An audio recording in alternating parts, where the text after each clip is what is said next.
Hello, Tim from Fair Play Now on the 28th of April 2022, and I noticed that in Italy the city of Bologna is going to be the first place, certainly in Europe and the Western world, and probably the first place outside of China, where they're going to start trialling a mini version of a social credit system.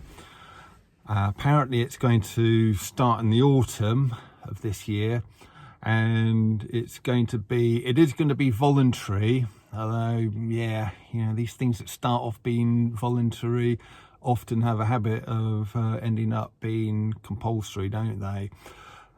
Or at least you need to do it. It is voluntary in inverted commas, but you need to do it if you really want to participate in society. That's the way these things tend to go. But the way it's going to work is, if you're deemed to be a good citizen, you'll be given credits, sort of free cryptocurrency and other bits and pieces like that put into your account. It's just going to work like that initially, but what's the betting, especially if it does become compulsory, that it'll also work the other way. If you're not a good citizen, you'll find money disappearing out of your account as well. I'm sure that's what will eventually happen. But the trouble is, a lot of people, so many people are going to think, oh, it's a good thing. If I'm just a good citizen, I do the right thing, I'm going to get free money put into my account. I'll sign up to that. I'll have a bit of that. Thank you very much. And being tempted, or having temptation put into in your way, is such a good way to lead you down the wrong path. And I fear too many people are going to sort of think it's a good thing.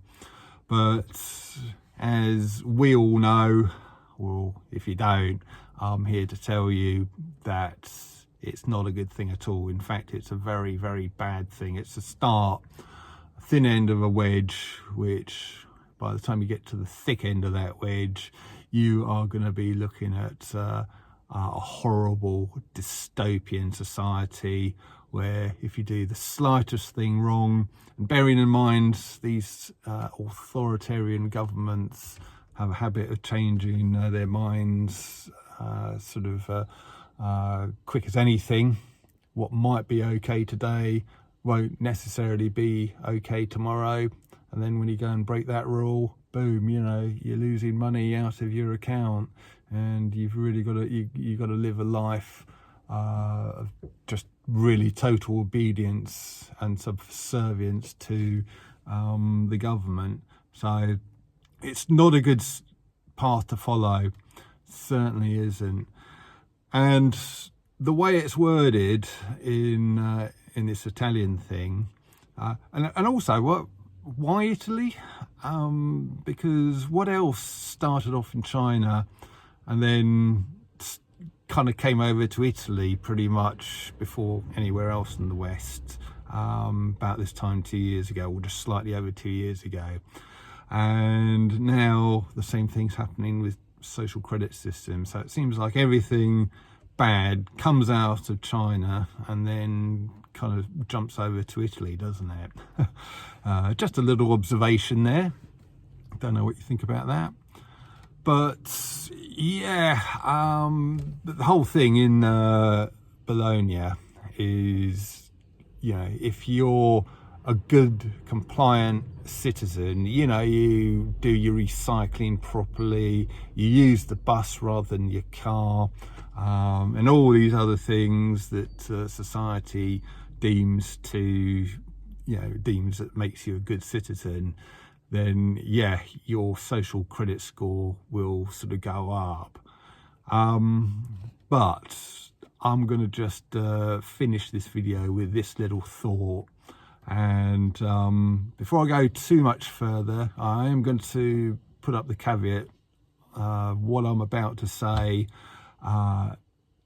is, to be kind of obeying the common law principles of do no harm, cause no loss, and do not breach the peace. So bearing that in mind, what I'm going to say is that as a man or woman, your job is not, repeat, not to be a good, compliant citizen. And I'll tell you what your job is. Your job is to make the government's life an absolute nightmare. That is what I believe.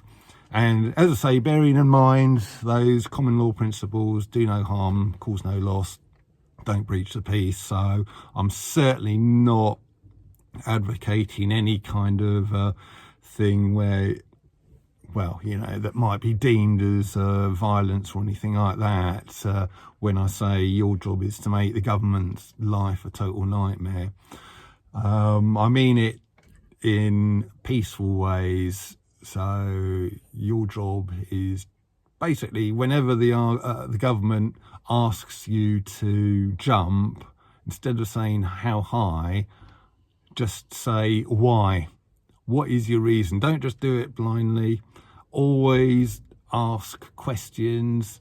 Always, you know, question everything, and just say, yeah, what is your reason for this?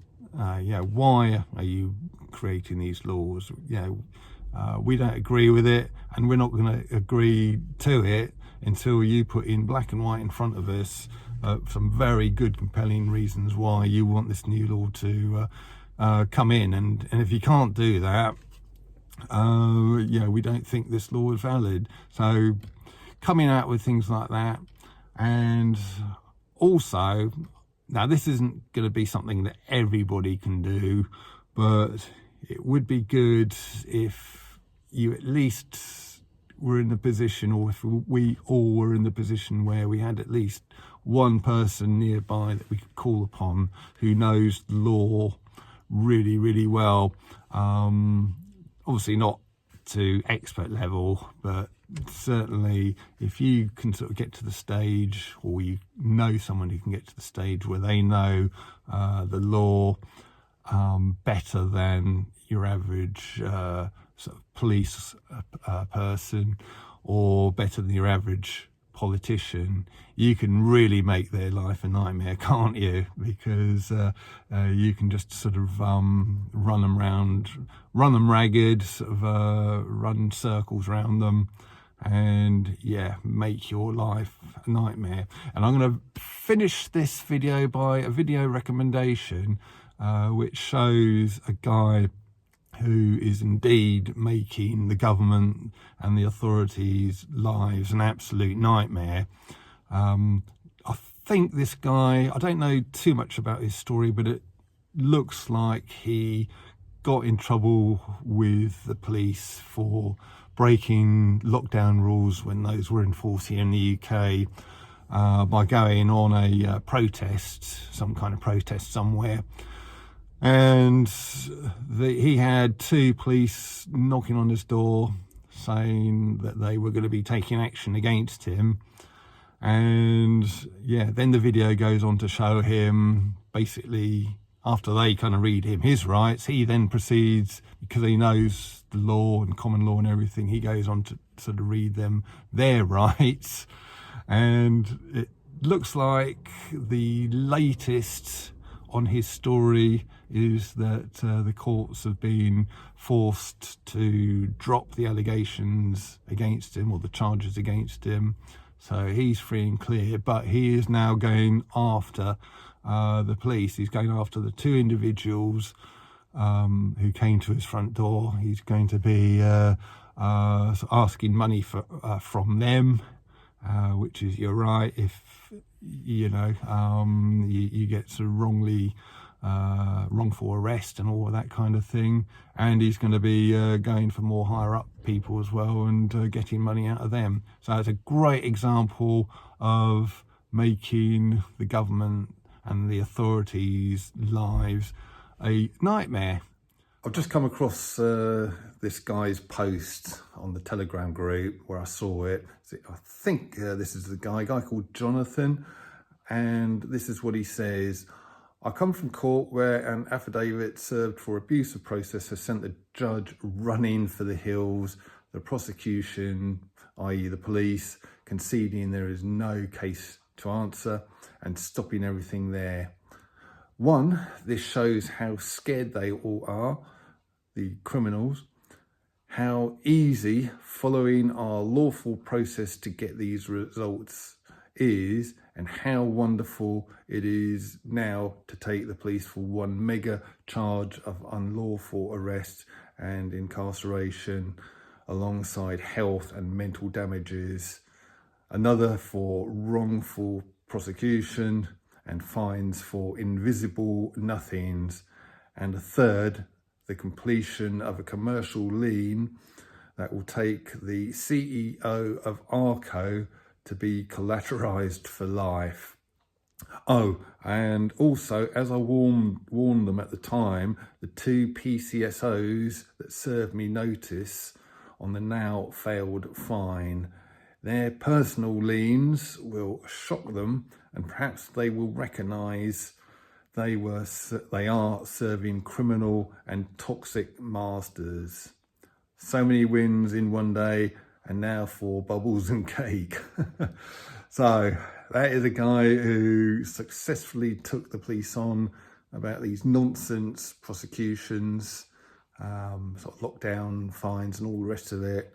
And not only has he got himself off, but he is going after them financially and suing them all big time. And hopefully that will help to wake a few of them up, and that they can't get away with this authoritarian nonsense anymore. So his video is on YouTube, so I'll leave the link in the description box and the comment section below. Tim from Fair Play Now, thanks for watching.